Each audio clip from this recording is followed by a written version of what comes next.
Picking up where I left off in the last video, where I was in Oatman, Arizona on Easter. I had stayed there for a few days, and then I decided it was time to move on to something new and different. And so I took Route 66 over here to where I am now, which I'm in Golden Valley, Arizona now. So Route 66 is of course, you know, a scenic highway, and you've heard the Nat King Cole song, Get Your Kicks on Route 66.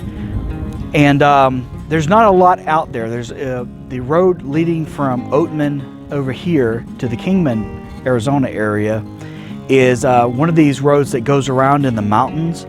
There are a lot of hairpin turns and you know, a lot of steep grades up and down. And it was quite a drive pulling a trailer.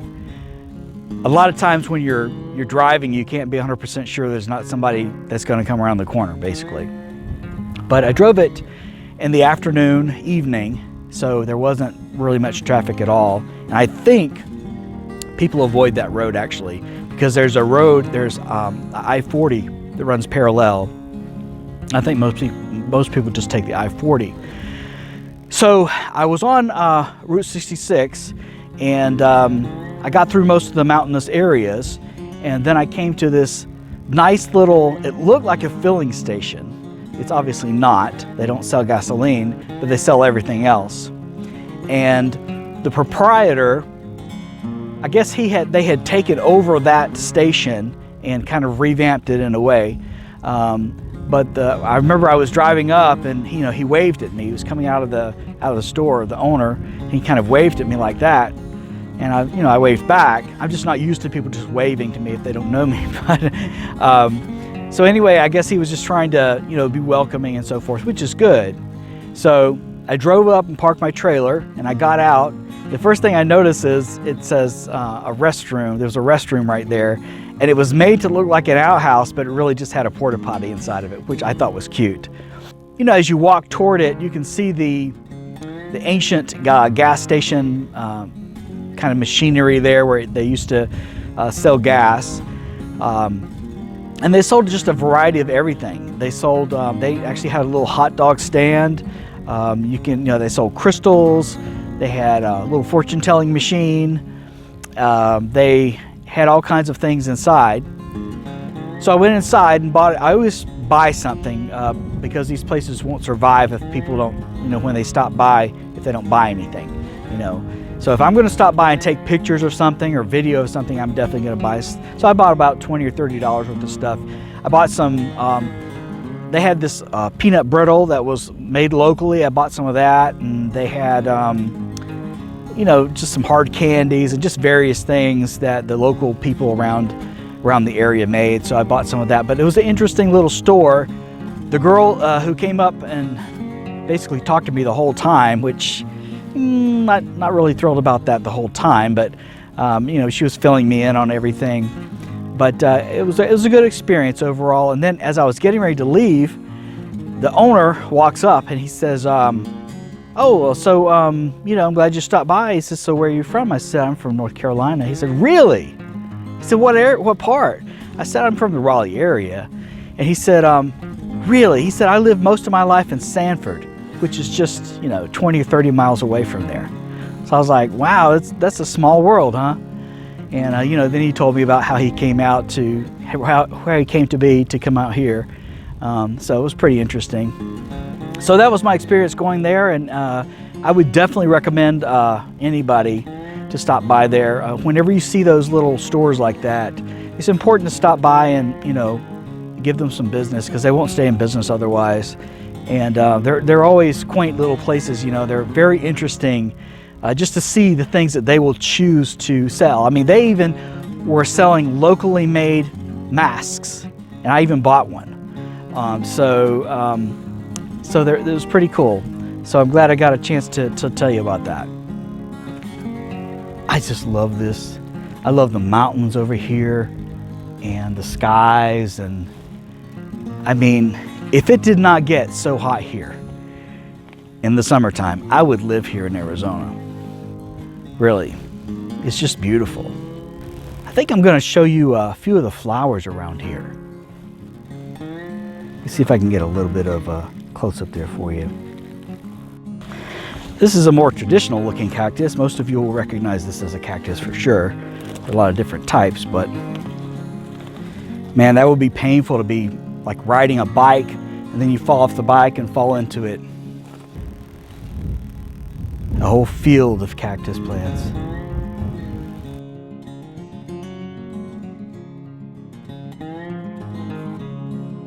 It was one of those days that I was kind of, looking for something to do.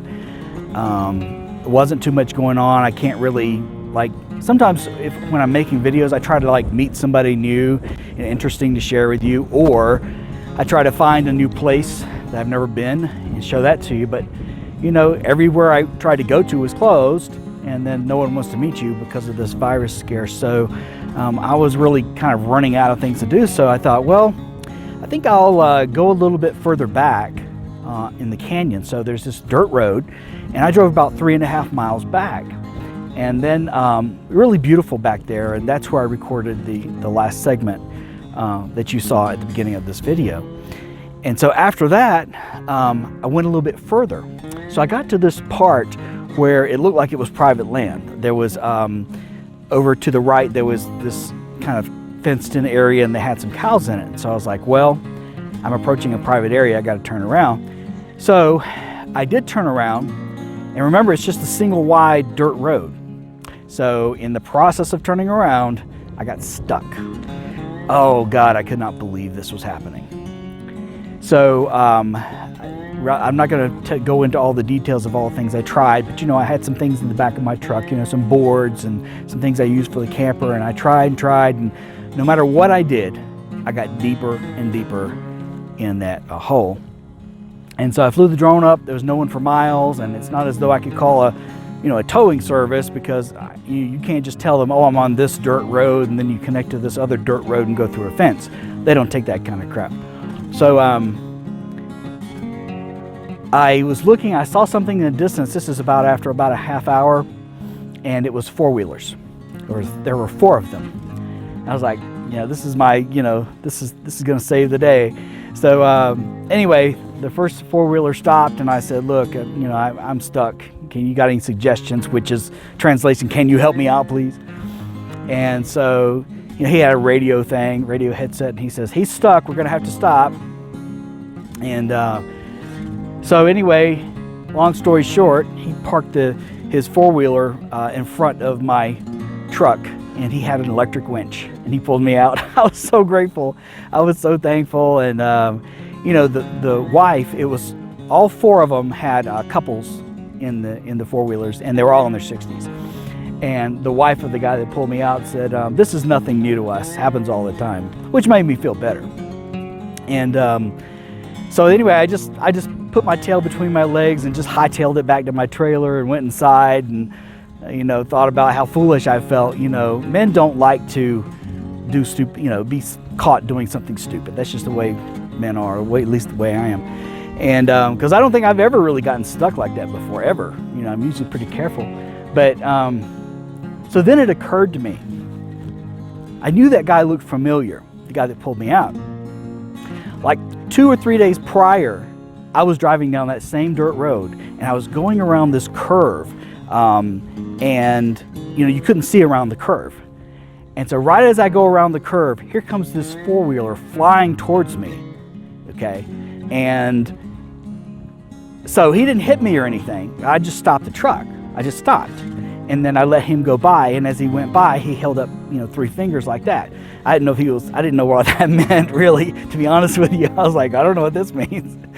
But I came to realize that he meant there were 3 other four-wheelers behind him. So anyway, I let them all pass, and then I went about my journey, and I just never thought that, when that happened, that a couple of days later, that guy would be, the one saving me from being stuck in a ditch. So anyway, I thought you might like that story. I'm always wishing for new things, new content, new things to put on the video and to show you. And it's every time I wish for something like that, I have something bad happen. So I guess it was that or nothing, you know, because prior to that, I was trying to be creative. You know, I said, well, I'm going to go down to this train track and, you know, record some video and talk about some things and then have a train come, you know, behind me. But I got down there, I got everything set up, you know, I'm recording, and, you know, here's this train come, I could see the light, and then it gets about a quarter of a mile away from me and it just stops. It turns out it's light, you know, and then it turns the engine off. I was like, just my luck. So that one didn't work out, but you know, at least I did have something to show you. So I hope you enjoyed that little story. All right, folks, thanks for joining me. That's the end of this video, and I hope you join me again on the next one. If you enjoyed this, be sure and click like or make a comment. And if you haven't already done it, please do subscribe to my YouTube channel. All right, take care.